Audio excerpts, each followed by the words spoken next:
שלום חברים, אני דרור מאיזי פורטוגל. הסרטון הזה בעצם אני אסביר על המערכת החדשה. יש מערכת חדשה שאמורה לזרז את הטיפול בתיקים. אני באמת מקווה שזה מה שיקרה. בלי קשר תדעו שזה כרגע המידע העדכני, יכול להיות שהמערכת הזאת תשתנה. אז בעצם המערכת החדשה נראית ככה, יש לנו שלבים 1 עד 4 ואין לנו צבעים, יש לנו או V או עיפרון. זה אומר עיפרון בטיפול, V זה אומר שזה כבר הושלם ועברתם כבר שלב, כלומר עכשיו יש לנו פה שני V'ים, זה אומר שזה כבר בשלב 3. עכשיו, לפני שאני אסביר, אז בעצם זה האתר איזי פורטוגל, המשרד להגשות של אזרחויות. יש לנו כמובן שירות לכל מי שסיים, להנפקה של תעודת זהות ודרכון בליסבון פיזית.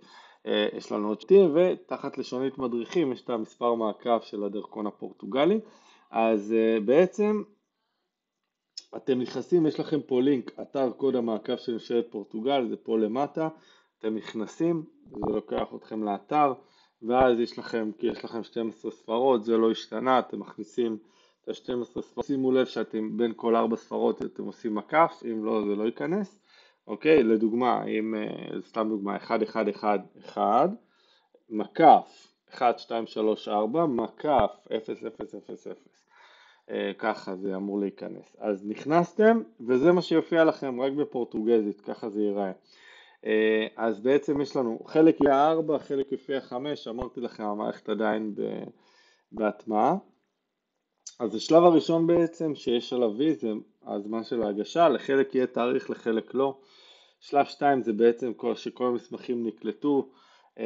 נכון להיום, מה שאני יודע, אני מקווה שזה לא יודע אם זה ישתנה או לא, אבל נכון להיום מה שהבנתי, בין שלב 2 לשלב 3, בעצם אם יהיה חסר מסמך אז אתם תקבלו דרישה, יופיע פה התראה של דרישה, וצריך מדי פעם לבדוק, לראות שבאמת הכל תקין. שלב 3 זה השלב האם לאשר את הבקשה או לא, השלב הכי חשוב. ברגע שהשלב הזה מסתיים זה אומר שהבקשה ישמר בהצלחה. ושלב 4 שזה בעצם מושלם. מה הושלם? רישום האזרחות שלכם. כשאתם מסיימים תהליך אז עושים לכם רישום של התעודת לידה הפורטוגלית. אז ברגע שיש לכם V על כל העיגולים זה אומר שהבקשה אמרה באופן והסתיימה, ואתם יכולים, אתם אזרחים ואתם יכולים כבר להנפיק תעודת לידה פורטוגלית, שזה התעודה המזהה שלכם כלפי הרשויות שאתם אזרחים, ועם זה אפשר להנפיק תעודת זהות ודרכון. אז נכון להיום זה ההסבר על המערכת החדשה. היא אמורה לזרז, אני לא יודע כמה היא אמורה לזרז, אז בואו נתייחס לזה עם אותם זמנים בין 2 ל-3. זהו, אם יש שאלות, אני מקווה שההסבר הזה היה כן מובן. אם יש שאלות או כל דבר אחר, אני זמין, יש לכם את המספר טלפון שלי באתר.